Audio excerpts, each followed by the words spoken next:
con una legislación adecuada a estos años, ¿verdad? Es decir, que tenemos una ley antigua. Sin embargo, no ha sufrido mayores reformas y recoge muchos de los procesos e instituciones que se siguen dando.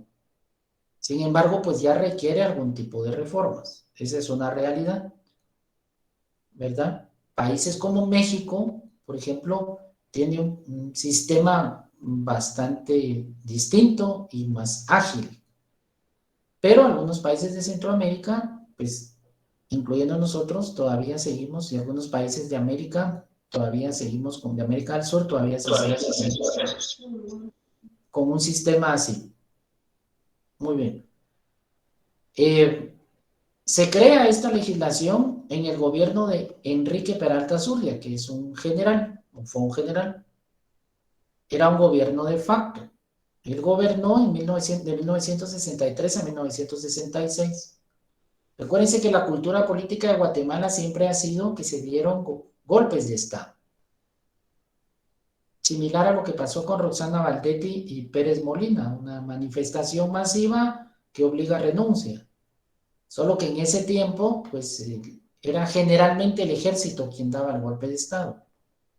Y por consiguiente, quienes quedaban en el poder eran generales o coroneles, ¿verdad? Y se daba a través de una figura de un triunvirato, es decir, tres personas, generalmente militares, y estaban temporalmente en el gobierno porque no les parecía al gobierno que estaba, entonces daban un golpe de Estado. Y al dar un golpe de Estado, es como que se le da un golpe al Estado, pero me estoy refiriendo a un golpe técnico y jurídico, porque el Estado muere a la vida que se tiene jurídicamente hablando como Estado y pues desaparecen los tres poderes u organismos de Estado y hay un jefe de gobierno y él tiene que crear ciertas disposiciones. Entonces eso se daba anteriormente.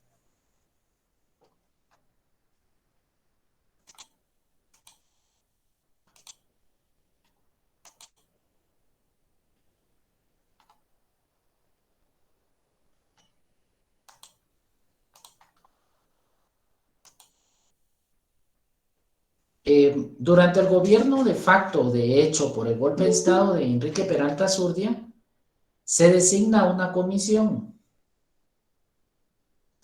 Cuando se designa una comisión es porque no existe un organismo legislativo, por lo que ya les expliqué que al darse un golpe de Estado, pues no existe un organismo legislativo, ni un judicial, ni un ejecutivo, porque por el uso de la fuerza se derroca al presidente y consejo de ministros y por ende eh, el organismo legislativo y judicial.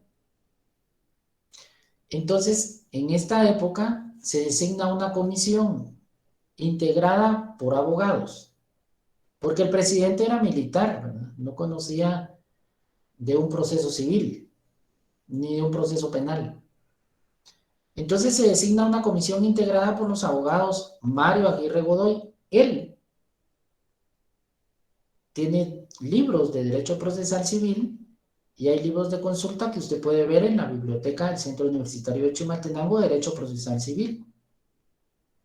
Presidente del organismo judicial, fue un tiempo presidente del organismo judicial y él, conjuntamente con Carlos Enrique Peralta Méndez, si se dan cuenta, familiar de Peralta Zurdia, y José Morales Dardón, integran esta comisión para crear un nuevo Código Procesal Civil, pero en 1963-1964. Entonces, esta ley con la que contamos no pasó por un proceso legislativo, como ustedes lo vieron en Introducción al Derecho.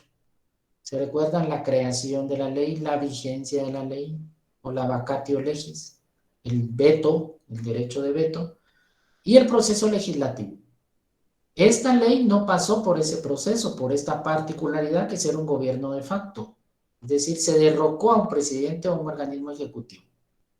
Entonces el presidente designa, crea, nombra a esta comisión para crear una ley que se ajustara a las realidades de 1963 y estamos en el año 2022 y nos sigue rigiendo, ¿verdad? Solo acepto estudiantes acá jóvenes.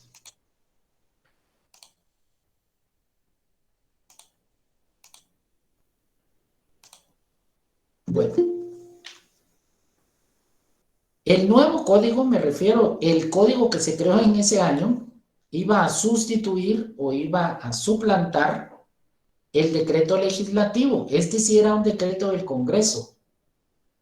Era el número 2009 y se llamaba Código de Enjuiciamiento Civil y Mercantil. Este código tuvo una vigencia de 27 años. ¿Por qué? Porque el código que actualmente tenemos entró en, perdón, había sido creado, perdón, este código desde el 15 de septiembre de 1934. Entonces, se pretendía quitar este código que había iniciado a regir en 1934 con el actual que tenemos, ¿verdad? Entonces, anteriormente este código que tenemos se llamaba Código de Enjuiciamiento Civil y Mercantil, era el decreto legislativo 2009 y había iniciado desde 1934. Es decir, llevaba 30 años de estar usándose este código y por ello se pretendía sustituirlo. La comisión, a través del análisis de la sistemática propuesta por el tratadista uruguayo Eduardo Couture, así se pronuncia, Couture, como usted quiera decirlo, pues se creó esta norma. El tratadista uruguayo tiene un libro que también está en el centro universitario y es un libro muy bueno de procesal civil. Y que de hecho, el libro que les sugerí que tengan es como resumido algunas de del aporte de Eduardo Couture. Él es de Uruguay, sin embargo, participó en muchas creaciones de códigos procesales civiles porque tiene mucha similitud. Dentro de ellos, Argentina, por ejemplo, y en comparación de leyes como Italia, España, que tienen mucha similitud. Y que América Latina, pues, ha tenido códigos muy similares. Pero es por ello, ¿verdad? Otra de las cosas también es que la plataforma del derecho occidental está basada en el derecho romano. Y muchas de las instituciones del derecho romano no han variado. O los romanos estaban muy adelantados o nosotros estábamos muy atrasados. Pero muchas de las instituciones del derecho civil siguen así. Y ejemplo de ello es que en la imagen de la plataforma de la clase Classroom, pues les coloqué ahí, ya les comenté, es una imagen de Justiniano, a quien se le debe el Corpus Juris Civiles, es decir, el cuerpo de leyes civiles en Roma. Y nos trae hasta acá, ¿verdad? Y nos sigue rigiendo muchas de estas instituciones. Entonces, participan en la creación ellos. Y de hecho, el código es muy técnico, ¿verdad? Es muy técnico. No ha sido casi que, ha tenido unas reformas mínimas, como ya lo vamos a ver más adelante. Y se ha dado alguna interpretación por doctrina legal de la Corte Suprema de Justicia o de la Corte de Constitucionalidad, en lo que ustedes conocen como jurisprudencia y conocemos como jurisprudencia. ¿Por qué? Porque las sentencias de cortes nacionales, Corte Suprema de Justicia y Corte de Constitucionalidad, complementan la ley. Recuérdense que la única fuente de derecho en Guatemala, ¿cuál es? En eso acepto otros alumnos y alguien me contesta ahí.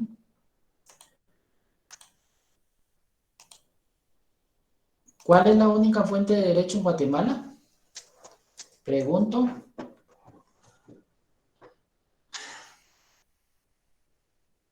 La ley. La ley. Muy bien. Hay algunos alumnos esperando, sí, ya los acepté. Eh, son las La 10:10. jurisprudencia, licenciado. Muy bien, la jurisprudencia la complementa. Gracias. Y la costumbre. ¿La costumbre en qué caso, Ingrid? ¿O quién me dijo costumbre? ¿O Jocelyn? ¿Quién fue? Sin pena participen. Fui yo, licenciado. Ujú. Va. ¿Cree que sí es fuente de derecho a la costumbre? ¿En qué casos? ¿Recuerda? No recuerdo en qué casos, pero sí recuerdo de que era la ley, la jurisprudencia y la costumbre. Va. Según la ley del organismo judicial, la única fuente de derecho en nuestro país hasta hoy es la ley. Es la única. Cuando decimos fuente de derecho, cuando usted piensa en fuente, pues imaginémonos una fuente, ¿verdad? Y ahí vemos brotando agua o algo así. Entonces, la única fuente de derecho es la ley. La jurisprudencia la complementa. Entonces, era lo que les decía, que los fallos jurisprudenciales, conocidos como doctrina legal, de Corte Suprema de Justicia y Corte de Constitucionalidad, complementa la ley. ¿Por qué? Porque a través de los fallos jurisprudenciales nos dan una explicación o una interpretación que debe darse de la ley, ¿verdad? Ahora, la costumbre en Guatemala hasta el momento no es fuente de ley. Sin embargo, podría considerarse en ausencia de ley. Es decir, no hay una ley. Sin embargo, con la aplicación del derecho maya, se ha estado aplicando pues la justicia maya y se ha considerado como una forma de solventar conflictos. Sin embargo, Guatemala no lo ha reconocido la costumbre como fuente de ley. De allí la idea que se reformara la Constitución de quienes ejercen jurisdicción. Ahora, algunas comunidades indígenas se someten a la justicia maya voluntariamente, ¿verdad? En paralelo, es decir, conjuntamente con la justicia oficial, pero puntualmente todavía no es fuente, ¿verdad? De ley. Sí podría hacerse en ausencia de ley, pero nosotros tenemos un derecho oficial o tenemos un código penal o un código civil que rigen toda la República. Sin embargo, algunas comunidades indígenas se sujetan a la forma de resolución de sus conflictos y no aplican, por ejemplo, un derecho oficial y que el Estado ha reconocido indirectamente. Por ejemplo, hemos visto algunos casos mediáticos o algunos casos que vemos incluso en noticieros donde una persona se robó algo y en su comunidad le dan azotes, ¿verdad? Como una sanción. Y voluntariamente se han sujetado o no a eso, pero les han aplicado ese tipo de sanción. Entonces ya no se pone a disposición de un órgano jurisdiccional de la justicia oficial para no violentar este principio que ustedes ya conocen que se llama non bis in idem, que nadie puede ser juzgado dos veces por el mismo hecho. Mire, a mí ya me juzgaron a mi comunidad porque me gustó ese iPhone y me lo llevé, ¿verdad? Y me sancionaron por eso, ya lo devolví y mire, ya me dieron 20 azotes. Ahora no me puede poner a disposición la policía ante el Ministerio Público o ante un órgano jurisdiccional. ¿Por qué? Porque ya fui juzgado por eso. Y algunos jueces han resuelto, principalmente en materia penal, que ya fue juzgado. Indirectamente se está aceptando, ¿verdad? Pero así que veamos, ¿la costumbre es fuente de derecho? Hasta el momento no. No obstante, sí se está aplicando, ¿verdad? Muy bien. Gracias, licenciado. Disculpe, licenciado. Para servirles, Wendy, iba a preguntar. Solo sí, con una pequeña duda No hay respecto a la tema. explicación que acaba de dar. Ajá. Eso aplicaría para todos los delitos, licenciado. Por ejemplo, y si fuera por la violación de algún menor, no se lleva a disposición de un juez. Fíjese que ha sido un tema que se ha discutido y voy a explicar por qué.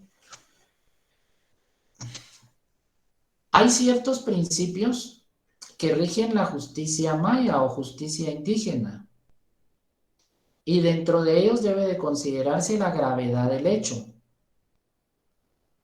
La ley, la ley de femicidio y otras formas de violencia contra la mujer hace ver que prohíbe el uso de la violencia contra la mujer en cualquiera de sus manifestaciones bajo el pretexto de que sea una costumbre o una tradición en cierta comunidad. Por ejemplo, casos de violación.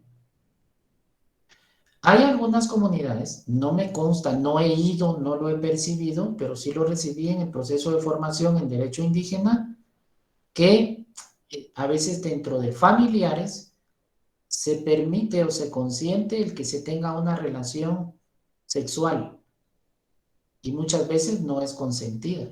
Y eso es parte de una tradición. Entonces la ley contra el femicidio prohíbe eso. Eso sería una prohibición muy puntual de que eso no puede ser objeto de una solución dentro del derecho indígena, ¿verdad? Entonces, lo mismo pasa en un delito de mayor gravedad. En ese tipo de casos no interviene, ¿verdad? Pero esto es lo que oficialmente se conoce. Han de haber algunos otros delitos que sí se solucionan de esta forma, pero generalmente son delitos de los considerados menos graves. Pero ahí no podría considerarse.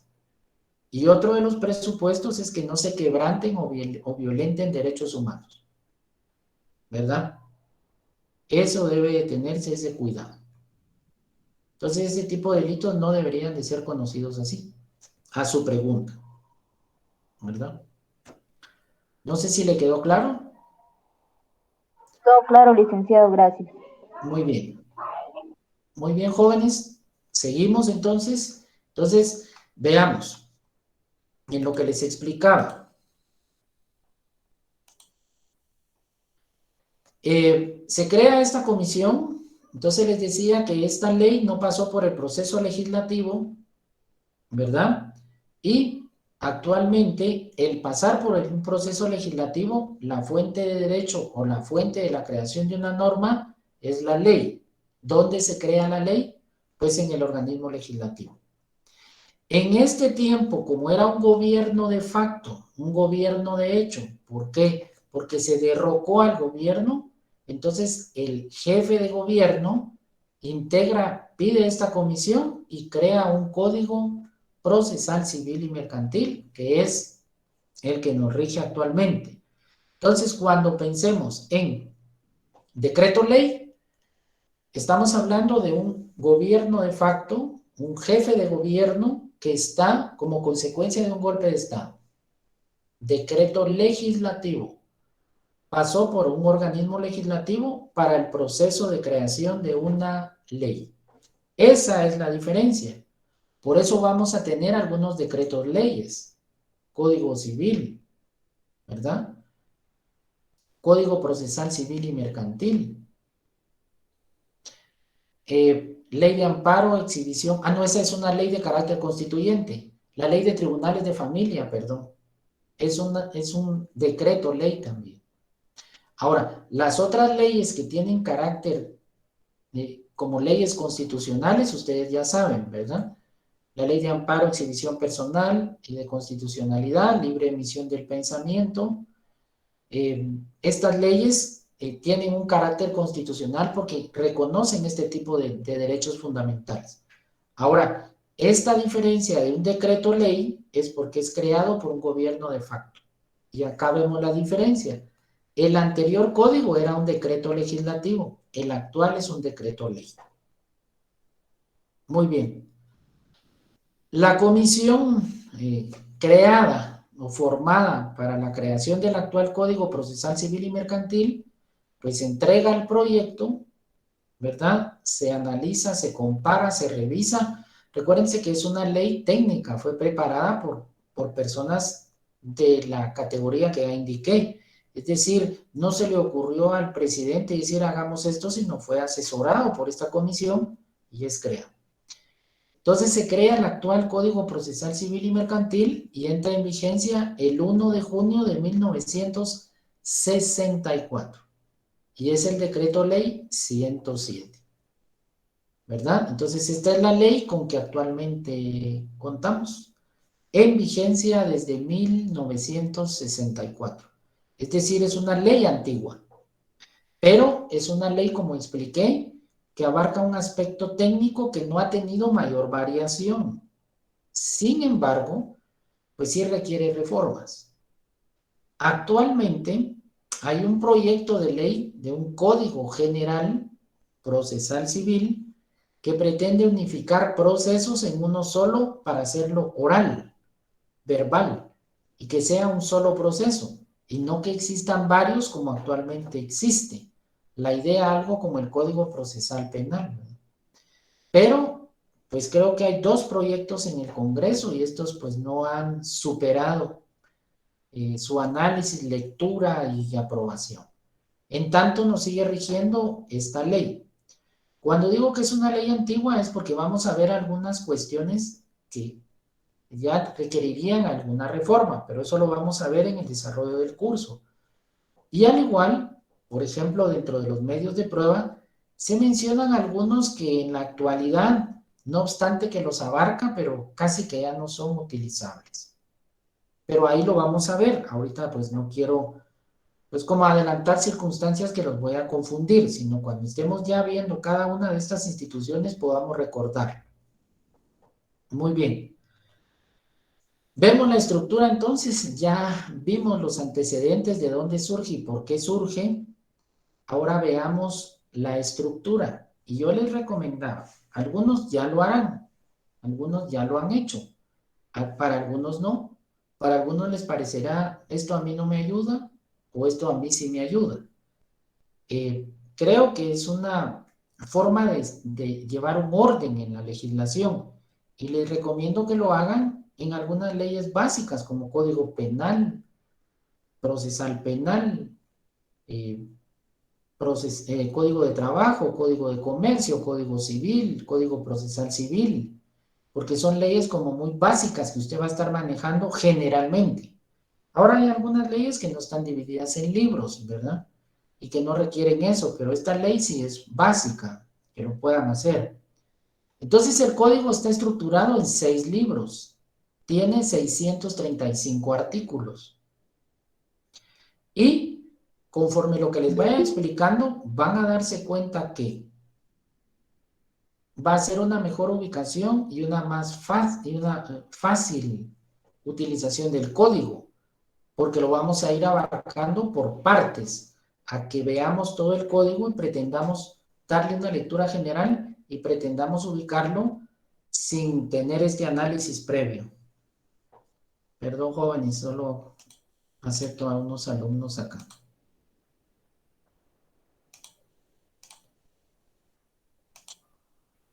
Bueno, el libro primero se le denomina disposiciones generales. Y si ustedes se dan cuenta, son pocos artículos, del 1 al 95. Cuando pensamos en disposiciones generales, pues es una disposición general, es decir, una disposición que va a abarcar todo. Esa es la idea. Y como siempre se los he recalcado, ya se los he dicho, pues yo utilizo el método de lo general a lo específico.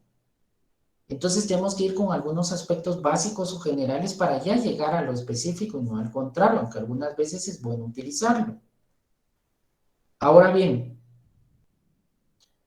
estas disposiciones generales le va a servir a usted para ubicarse cuestiones básicas que usted debe de conocer o generales y que las va a ubicar. Muestra de ello es el tema de jurisdicción y competencia. Y para ello nos ubicamos en el artículo 1. Y usted va a ver el epígrafe antes, o el título. El epígrafe no lo puede citar usted porque hay una prohibición.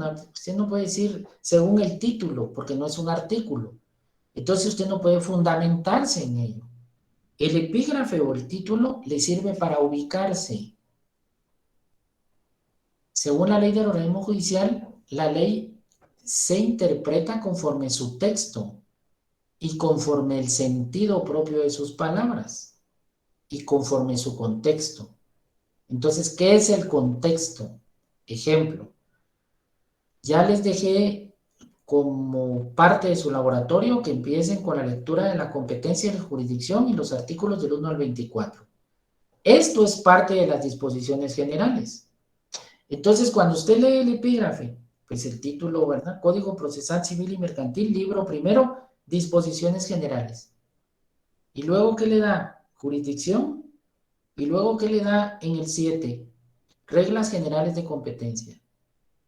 Entonces, usted, introduciéndose al curso y en las disposiciones generales, pues se va a ubicar del 1 al 24 para entender la competencia y la jurisdicción. ¿Verdad? Esta es la parte donde usted se va a ir ubicando. Y se da cuenta, dentro de estas disposiciones generales, usted debe de conocer como un aspecto general la jurisdicción y la competencia. Luego, en el artículo 25, ve usted las personas que intervienen en el proceso.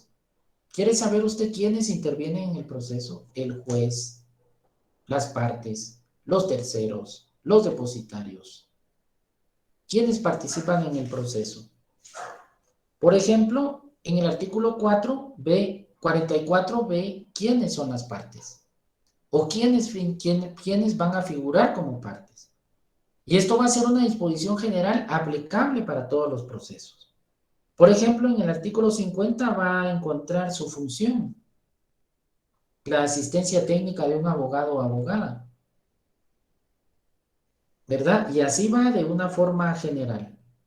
Vamos a ver dentro de los conceptos fundamentales en la segunda unidad la acción y pretensión. Y usted ve 51 y 52, ahí lo vamos a encontrar.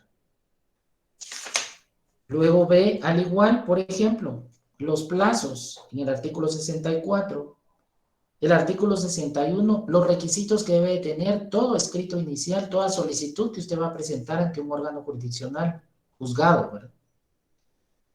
Entonces, todas estas cuestiones son disposiciones generales y básicas que usted debe de conocer y manejar. Por ejemplo, el artículo 66, lo de las notificaciones.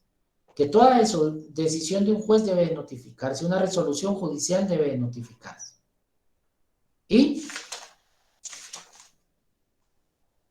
va a concluir, pues, con una asistencia judicial gratuita que en determinado momento puede proponerse, en el artículo 89, y usted va a conocer esas cuestiones básicas. Y si usted se da cuenta, en el artículo 96, pues se inicia el segundo libro, que son los procesos de conocimiento. Pero a lo que me refiero es que si usted se para y tiene el primer libro, usted sabe que por lo menos para su primer laboratorio va a estar en las disposiciones generales, en jurisdicción y competencia. No tiene que irse a más. Y es algo básico, fundamental que debe de conocer, ¿verdad? Este primer libro, pues lógicamente sí lo vamos a ver en el desarrollo de este curso, porque vamos a estar citando estos artículos y vamos a estarnos ubicando allí. Ahora, el libro segundo, pues, establece la clasificación de los procesos. Aquí hay una clasificación que se le llama funcional o finalista de los procesos, es decir, ¿para qué me sirve el proceso? Ahora bien, esta clasificación funcional o finalista de los procesos la vamos a ver aquí como parte de una plataforma. Cuando en la tercera unidad partamos del proceso y del proceso civil. Entonces vamos a ver eso. Sin embargo, este libro segundo va a ser objeto de estudio profundo y de evaluación en el curso de Derecho Procesal Civil 2, porque es allí donde ya vemos los tres procesos de conocimiento, el juicio ordinario, el oral y el sumario. Y estos están del artículo 96 al 268. Ahora bien, en este curso de Derecho Procesal Civil 1 lo que vamos a hacer es citar ejemplos de algunos institutos procesales que vamos a ver. Y en el juicio ordinario, en el juicio oral y en el juicio sumario. Y cuando me refiero a institutos procesales, ¿a qué me refiero? Por ejemplo, nos vamos al artículo 106, ¿verdad? Este está dentro del artículo 96, dentro del articulado 96 al 268. A manera de ejemplo, ¿para qué? Para que veamos qué es la demanda y su contenido. Pero a manera de ejemplo. Ese es un instituto procesal. Bueno, vamos a ver entonces otro ejemplo, las actitudes del demandado. En el artículo 113 está la rebeldía. Podemos ver el allanamiento en el 115, la contestación de demanda en el 118, que son institutos procesales y que vamos a traer a manera de ejemplo el juicio ordinario, el juicio oral y el juicio sumario. Pero no quiere decir que vayamos a ver de lleno el proceso, ¿verdad? Esto lo vamos a ver dentro de la tercera unidad. Hay algo que se llama instancia procesal, vamos a ver todas estas cosas. Otro instituto procesal, pues es la prueba, en el artículo 123. Entonces vemos ahí cuando se abre a prueba un proceso, qué clases de prueba hay. Entonces voy a citar ejemplos en el juicio ordinario, en el oral, en el sumario, ¿verdad? Pero no es que vayamos a conocer los procesos como tales, porque esto es materia del curso de Derecho Procesal Civil 2. Entonces, en el curso de Derecho Procesal Civil 2, pues no vamos a partir con jóvenes qué es prueba, qué es lo que debe de probarse, la demanda, qué requisitos. No, eso ya lo vamos a ver en Procesal Civil 1. En Procesal Civil 2 vamos a iniciar, bueno, ordinario, envío esquema, empecemos, demanda, se planteó, emplazamiento, 9 días, la prueba 30 días, qué actitudes se toman. Entonces vamos viendo el proceso como tal, pero usted en el curso de Derecho Procesal Civil 1 ya vio toda esta plataforma técnica y jurídica que le va a servir para los procesos. Entonces, el primer libro lo vamos a ver en el curso este. El libro segundo no vamos a adentrarnos en los procesos, pero sí vamos a ver algunas instituciones, ¿verdad? Libro tercero, siempre dentro de la clasificación de los procesos, por su función o por el proceso finalista, es decir, ¿para qué me sirve el proceso? Pues están los procesos de ejecución. Y estos están del 294 al 400.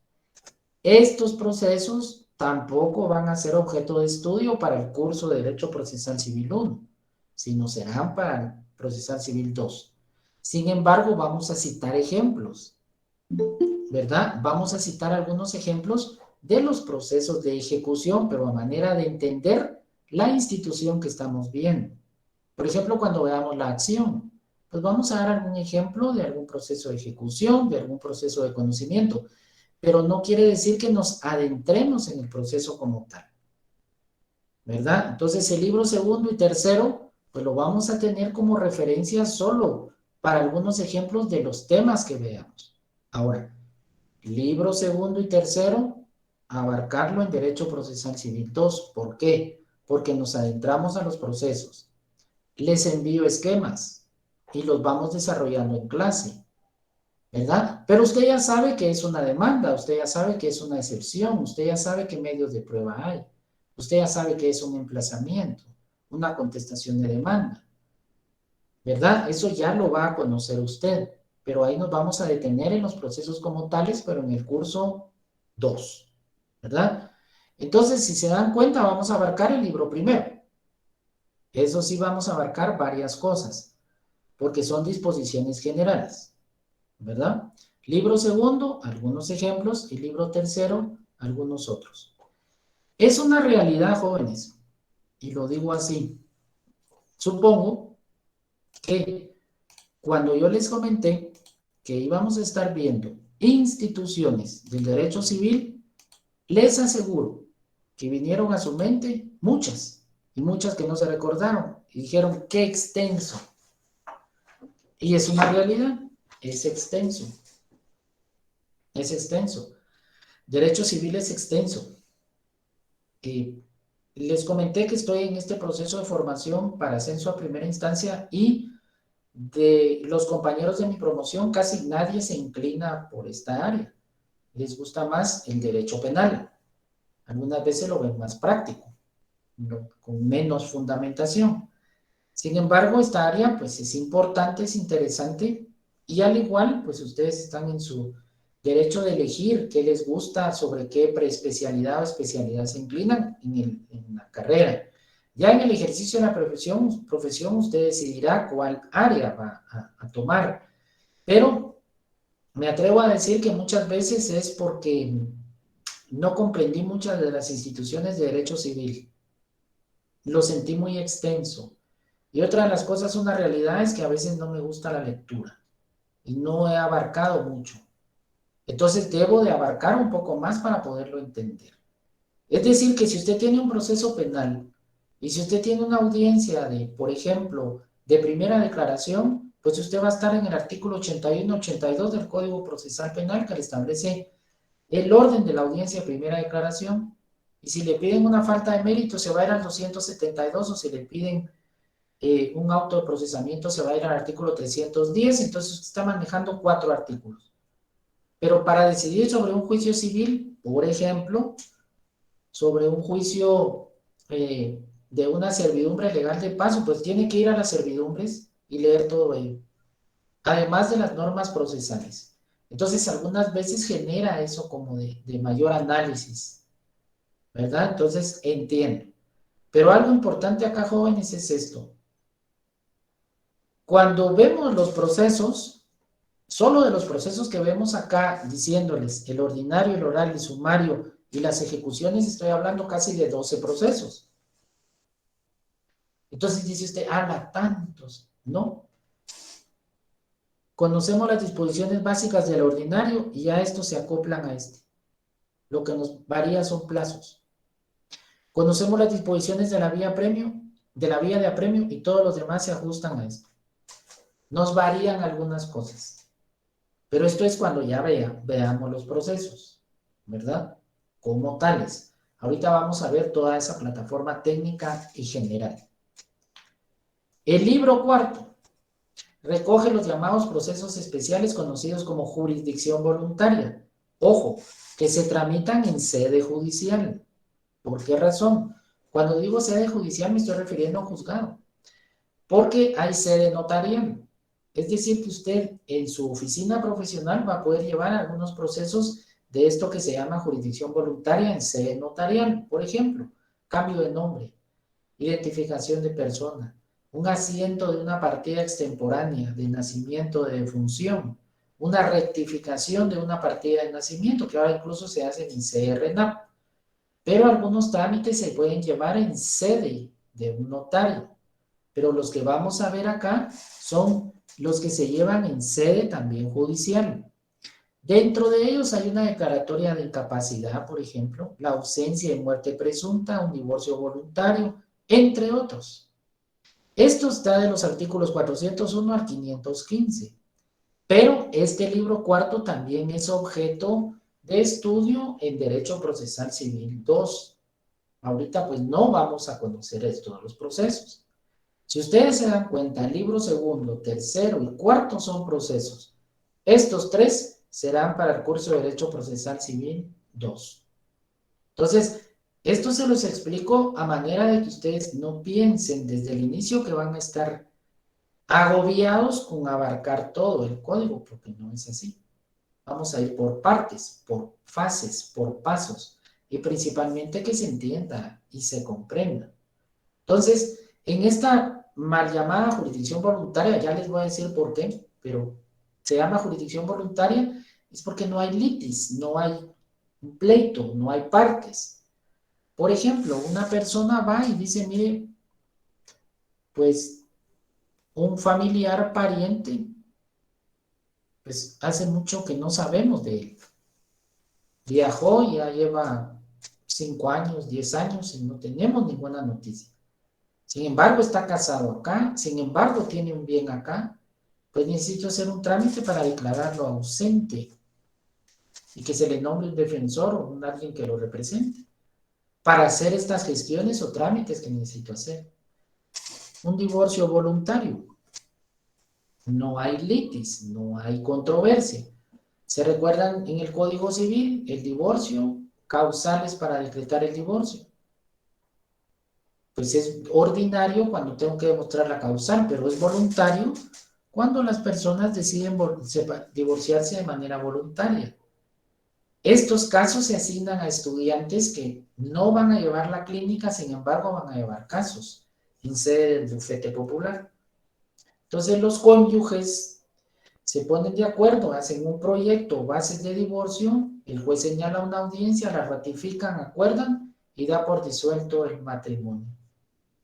Una particularidad, después del inicio de la pandemia, se ha dado bastante, ¿verdad? En sede de juzgado de familia, casi 2 audiencias diarias de divorcios voluntarios. Y se ratifican. Entonces pensamos en 2 audiencias diarias, son 10 a la semana, ¿verdad? ¿Verdad? O sea, 10 divorcios voluntarios a la semana. Por 4 semanas pensemos en 40, ¿verdad? Multiplíquelo por 12 casi 580, 600 divorcios al año, de manera voluntaria. Aparte, los ordinarios, ¿verdad? Entonces, dentro de esta jurisdicción voluntaria son procesos que se llevan cuando no hay pleito, no hay litis, pero se van a conocer en el curso de Derecho Procesal Civil 2. A lo que me refiero es que usted en este curso no va a estar del 401 al 515, va a estar en Derecho Procesal Civil 2. Libro quinto, alternativas comunes a todos los procesos. Estos sí lo vamos a ver en este curso. Si se dan cuenta, el libro primero, segundo, tercero y cuarto, no. Vamos al libro quinto. Al libro quinto vamos a ver las alternativas comunes a todos los procesos, es decir, que son alternativas que se tienen para todos los procesos que se tramitan. Acá se regulan las providencias cautelares. Esto sí lo vamos a ver. Es el único proceso que vamos a ver en este curso. Se llama proceso cautelar o providencias cautelares.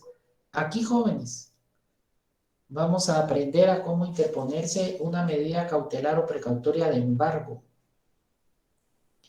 Porque está embargado el porcentaje legal de salario, porque está embargada la cuenta, ¿verdad?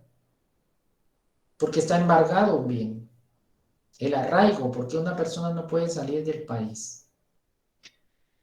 La intervención, porque hay una empresa intervenida, porque hay un administrador nuevo y no está el que estaba, o porque el gerente fue removido y ahora hay un interventor, ¿verdad?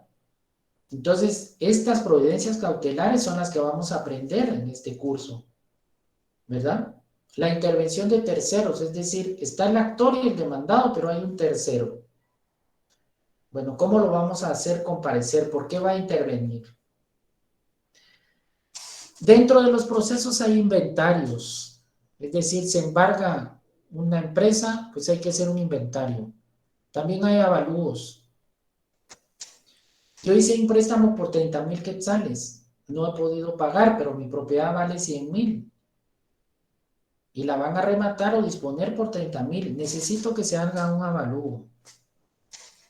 ¿Por qué? Para que se subaste por 100,000. Pago los 30,000 y que me reintegren el resto, ¿verdad? Entonces, ¿cómo se da eso? ¿Por qué se da en un proceso? La consignación, pagar cuando alguien no quiere recibir un pago.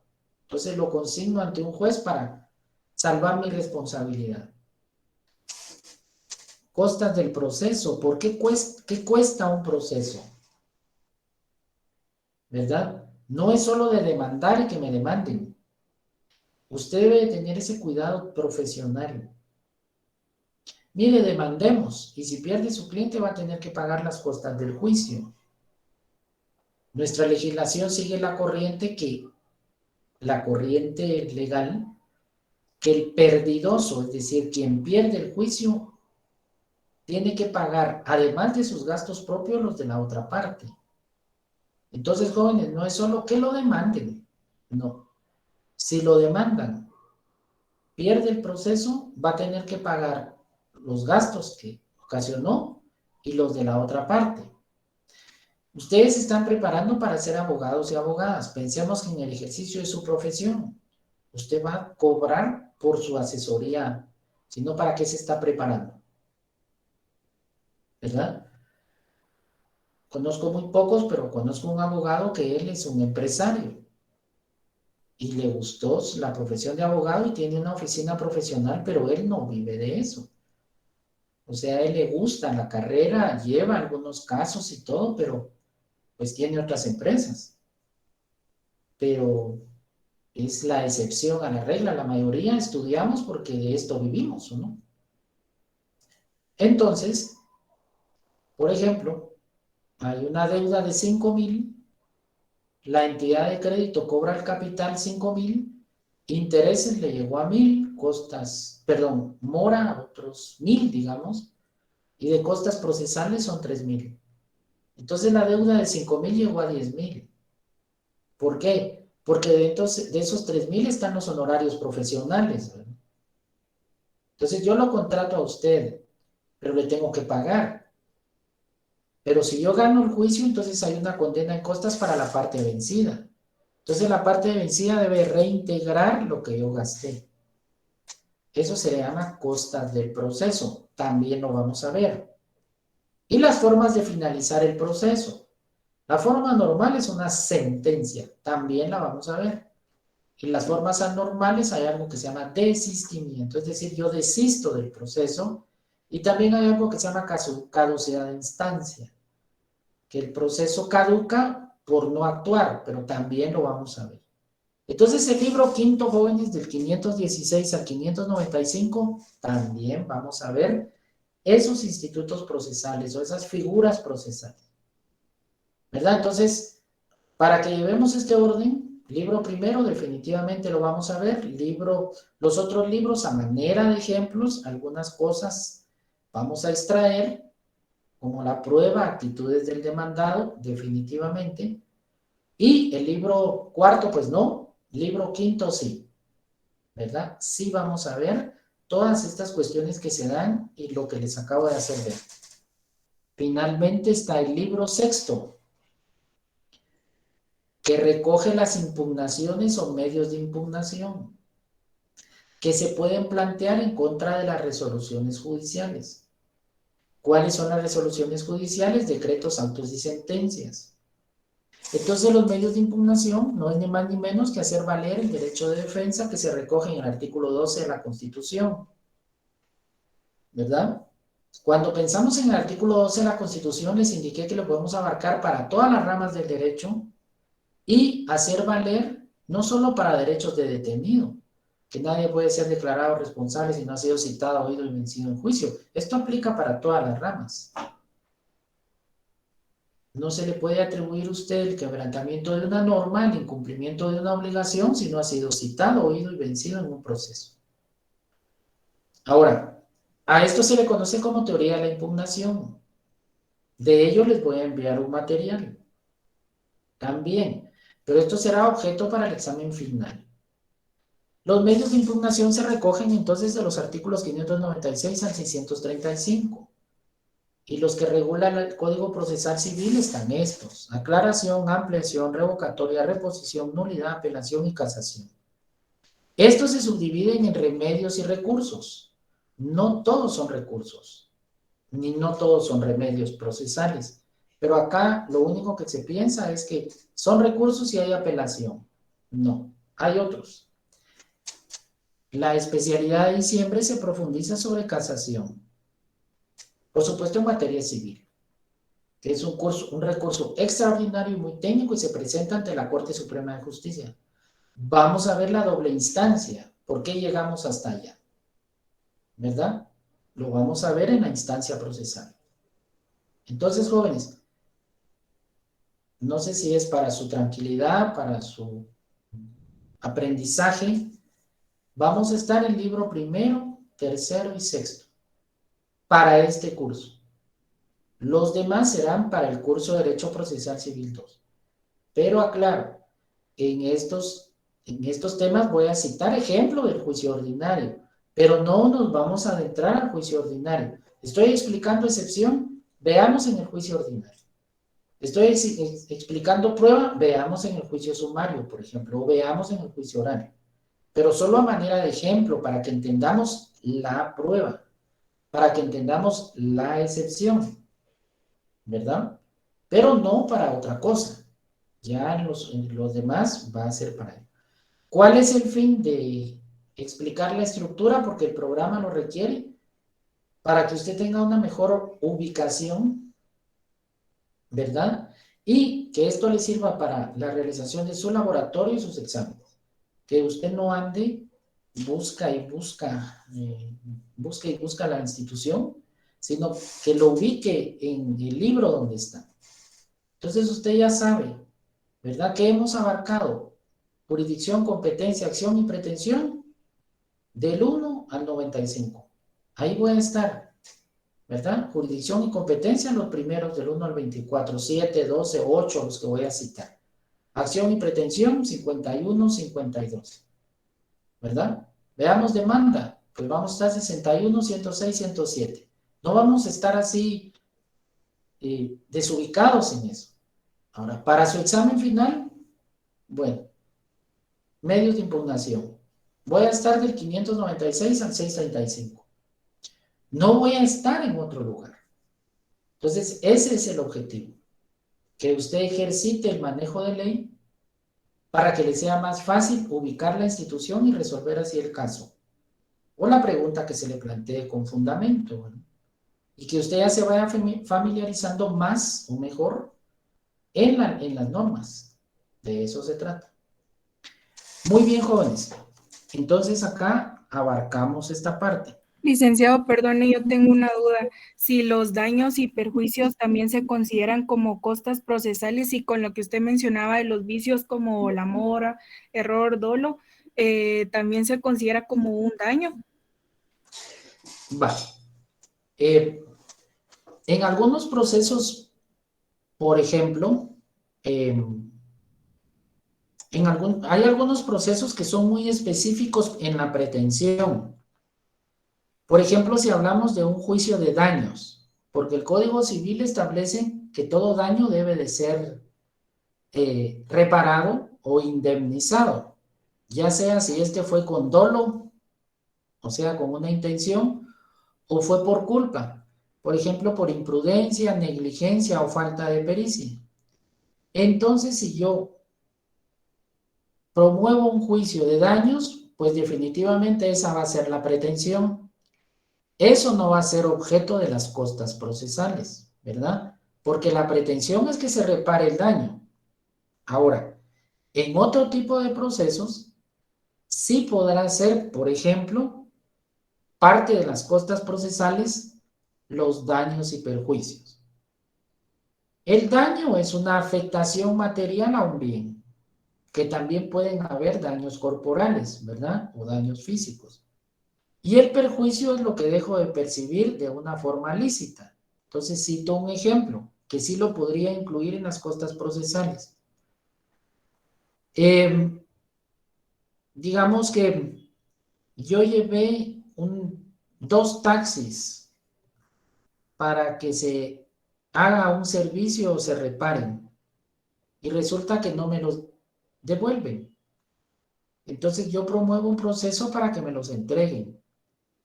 Entonces voy a cobrar los honorarios profesionales que tuve que gastar con el abogado que me auxilia. Pero además voy a cobrar perjuicios. ¿Por qué? Porque ese taxi no laboró 15 días, por ejemplo. Entonces eso me dejó de percibir una ganancia lícita. Entonces, dentro de las costas procesales, no obstante que la pretensión no era que me paguen daños y perjuicios, sino que me entreguen el taxi, el automóvil que funciona como taxi, pues también voy a cobrar eso. Entonces, allí sí los puedo incluir. Ahí sí los voy a incluir como parte de las costas procesales. Entonces, lo que debo de tener muy claro es la pretensión, ¿verdad? Y ese va a ser uno de los conceptos que vamos a aprender al concluir esta primera unidad, porque vamos a tener la acción, la pretensión, la excepción, la jurisdicción y la competencia. Entonces, en el tema de la pretensión, ahí debo de tener bien claro cuál es el objeto del proceso, que en determinado momento es mi pretensión principal, como la reparación de los daños, el pago de la deuda, por ejemplo, o puedo incluir eso que afecta mi patrimonio dentro de costas procesales, incluyendo los honorarios profesionales. Y a eso es lo que se le llama costas reembolsables, es decir, que se me reembolse lo que yo gasté. No sé si está respondiendo. Muchas gracias. O falta. Gracias, muy amable. ¿Está bien? Muy Sí, bien. gracias. Va. Entonces, todo eso lo vamos a ver, como les decía, durante estos días, durante el desarrollo del curso, pero vamos a aplicar estos conceptos de una forma muy general en lo que incumbe al curso de Derecho Procesal Civil 1. Ya en el curso de Derecho Procesal Civil 2, pues nos vamos a adentrar a los procesos como tales. Entonces, jóvenes, el único objetivo es esto, Al conocer la estructura es conocer de dónde viene la ley, qué antecedentes tenemos, por qué se le llama Decreto Ley 107, es una ley antigua.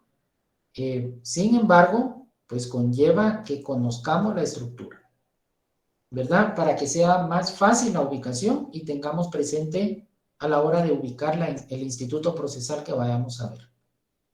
¿No hay dudas, comentarios? ¿Está claro?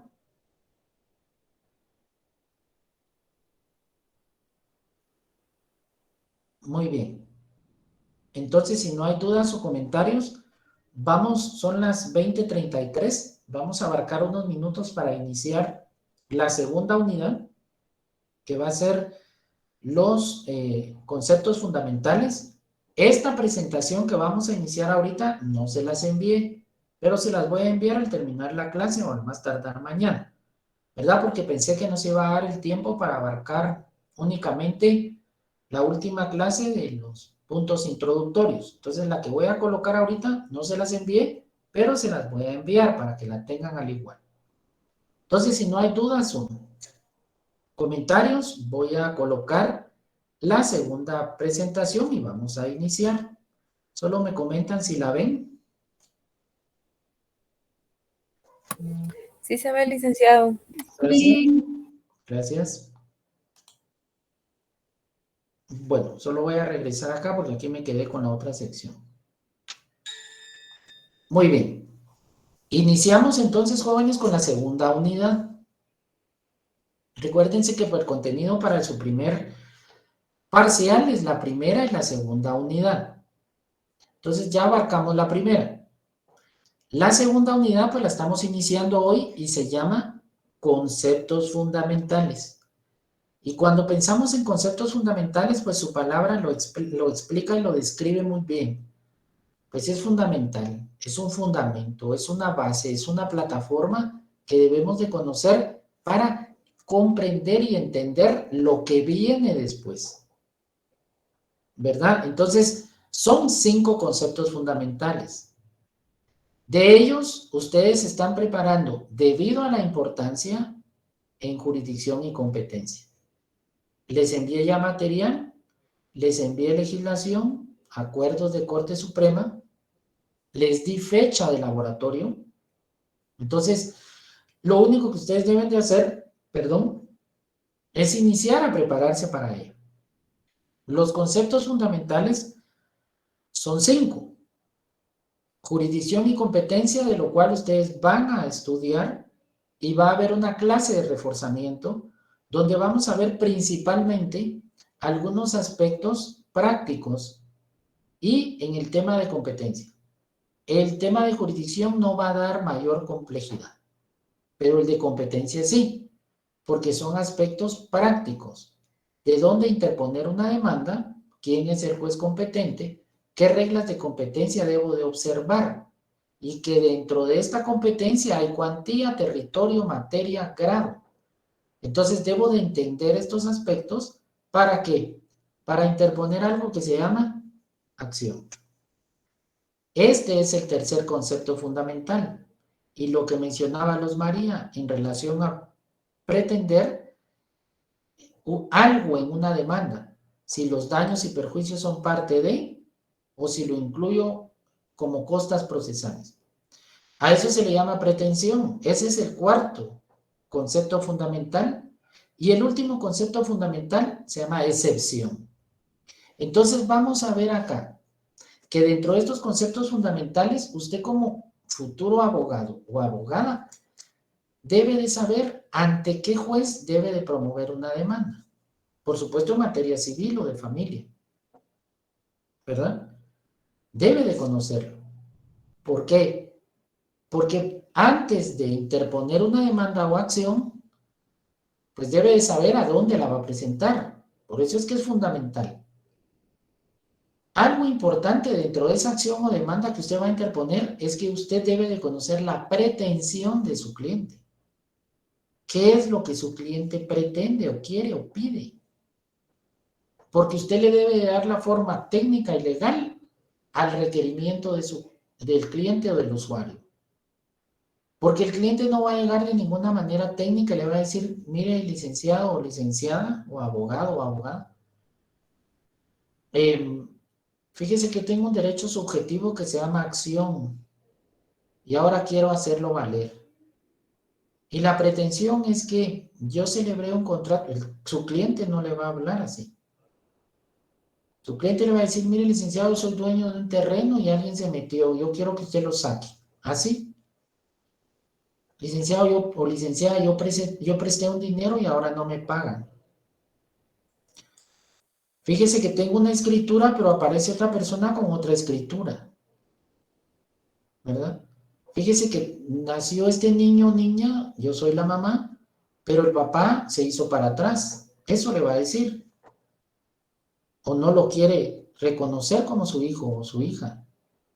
Entonces usted va a darle forma a esa acción y va a extraer la pretensión. Pero previo debe de saber que hay un órgano jurisdiccional que ejerce jurisdicción, pero ¿ante quién lo voy a presentar? Entonces es básico que conozca la competencia. Y el último concepto es la excepción. ¿Por qué? Porque usted un día va a ser abogado o abogada de la parte demandada. Entonces va a llegar licenciado o licenciado, mire, me llevaron estos papeles del juzgado, ¿qué es? Ayúdeme, no sé qué es. Entonces usted se va a dar cuenta que es una demanda. Entonces la excepción es un medio de defensa. Y que también está la contestación de la demanda en sentido negativo y otras actitudes que vamos a ver. Pero es importante que conozcamos la excepción como un concepto fundamental. ¿Por qué? Porque los vamos a estar viendo siempre. Siempre, siempre, siempre. ¿Verdad? Entonces, a los alumnos de semestres anteriores les digo a manera de que lo comprendamos. Nos casamos con la competencia. Nos casamos con las excepciones. Nos casamos con los incidentes. ¿Por qué? Porque los vamos a estar viendo siempre. Para quienes estamos casados, la primera persona que vemos en la mañana es pues, al cónyuge, nuestro cónyuge, ¿verdad? En mi caso, mi esposa. Y la última que veo es en la noche es a ella. Y la veo todo el día, o dependiendo, o la voy a estar viendo siempre. Entonces les digo eso para que comprendamos la analogía. Porque el hecho de que evaluemos sobre competencia en el primer parcial, pues la vamos a seguir viendo siempre, incluso en el derecho procesal civil 2, porque siempre va a tener que ejercitar usted competencia. Y vamos a estar viendo excepciones siempre, porque es un medio de defensa. ¿Verdad? Y hay algo que se llama incidente, que es un proceso que es accesorio dentro de un principal que se resuelven las excepciones. Entonces vamos a estarlos viendo siempre, siempre, siempre. Entonces que no se haga la idea o no quedemos en que, mire, la competencia fue del primer parcial. Ahorita ya no nos pregunten nada de competencia, no joven. En Derecho Procesal Civil 2 les voy a seguir preguntando y ejercitando competencia para que sepa dónde promuevo la ejecución, dónde promuevo el ordinario, dónde promuevo el oral, quién es el competente y por qué. Porque eso le va a servir para que cuando usted sea abogado o abogada sepa a dónde interponer su demanda.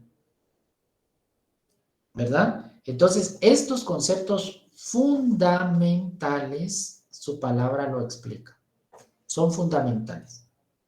Allí van a estar siempre. ¿Verdad? Entonces, el primer concepto fundamental que vamos a ver se llama acción, que es el tercero, digamos, porque ustedes en jurisdicción y competencia van a ahondar y yo les voy a reforzar en una clase. ¿Verdad? Ese es el compromiso que está. Y ahí vamos a ver cuestiones muy prácticas. Muy bien. Esto vemos y con esto me despido, dijera. ¿Cómo surge la acción? Ustedes pueden llamarle acción o acción procesal y está bien. ¿Cómo surge eso de la acción? Surge cuando no se da una solución extraprocesal o extrajudicial a los conflictos entre quienes, entre particulares. Así surge. Déjeme decirle que usted eligió una carrera de conflictos. No para que usted agarre el conflicto o usted se meta al conflicto. Usted eligió una carrera de conflictos porque se está preparando para dar una dirección o proveer una solución al conflicto. Es decir, su carrera es de ver conflictos. Donde esté. ¿Verdad? Entonces, cuando no hay una solución al conflicto entre las personas, entonces surge una acción. O es necesario promover una acción. Ejemplos. A su cliente le prestaron 10,000 quetzales y quedaron que en un mes le van a pagar. Al mes va y le pagan, no hay conflicto. ¿Verdad? Pero si no le pagan en el mes, ya surge un conflicto. Entonces va a acudir con usted para promover algo, una acción. ¿Verdad? Una pareja tiene una relación sentimental, producto de ello nace un niño o niña. El varón va, lo inscribe en RENAP como su hijo y le provee de una pensión alimenticia que abarca ropa, comida, salud, educación y vivienda. Así lo establece el Código Civil. No hay conflicto. Están viviendo así. Pero fíjese que estoy en estado de gestación o embarazada, le dije a mi pareja y dice que no.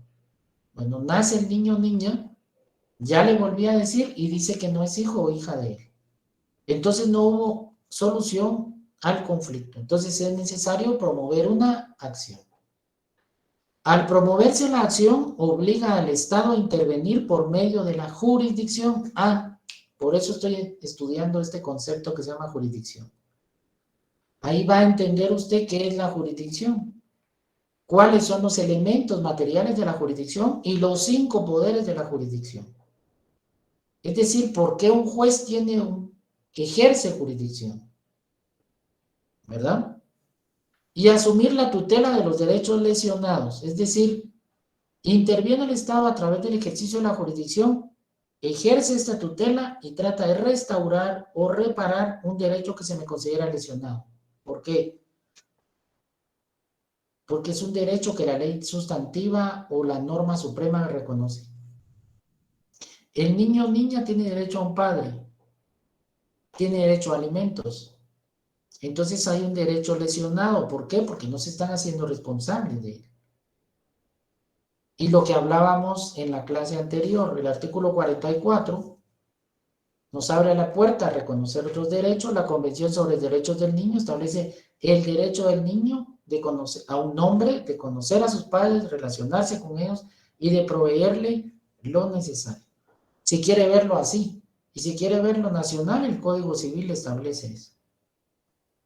Entonces tengo un patrimonio, 10,000 quetzales, y lo presté y me dijeron que me lo pagaban en un mes y no me lo pagaban, no me lo pagaron, entonces me están lesionando un derecho. ¿Verdad? Entonces, se reconoce a los gobernados el derecho de requerir la intervención. Esto constituye entonces la acción. Vamos a ver en la siguiente clase qué elementos tiene la acción. Vamos a ver definición. Pero entonces, la acción surge bajo estos presupuestos. No hay solución de conflicto. Obliga al Estado a intervenir para restaurar el derecho lesionado y se reconoce a los gobernados este derecho a través de requerir la intervención. De por sí, esto es lo que constituye la acción. ¿Cómo se materializa la acción? ¿Cómo la promuevo? ¿Qué hago? Pues lo vamos a ver en la siguiente clase. Muy bien, jóvenes. ¿Dudas? Perdone, licenciado, usted había dicho que había mandado unos acuerdos sobre la jurisdicción y competencia, pero creo que en la plataforma no están solo las páginas del libro que nos había dicho que leer, perdone. Va, no hay pena. Vean pues. En las páginas del libro está la parte teórica y menciona los acuerdos, pero los acuerdos sí los tienen que descargar. Esos sí los tienen que bajar ustedes. Les indiqué que podría ser en internet, solo Corte Suprema de Justicia de Guatemala, o ingresar a Senado, que es del organismo judicial, y ahí están los acuerdos, ¿verdad? Eso sí los pueden, eso les había dicho que sí los pueden ustedes descargar. Ahora, lo que les envié fue el material del libro, ¿verdad? Pero eso sí los tienen que descargar. Gracias, muy amable. Va. ¿Dudas, jóvenes, hasta ahí? Y esta presentación se las envío también porque no la había enviado, ¿eh? ¿No hay ninguna duda, comentario? ¿No? Bueno, entonces si no hay dudas, comentarios, es un gusto como siempre poder compartir con ustedes. Espero se vaya comprendiendo y si no, pues ahí dudas y comentarios. Nos vemos la próxima semana. Que tengan una muy buena noche.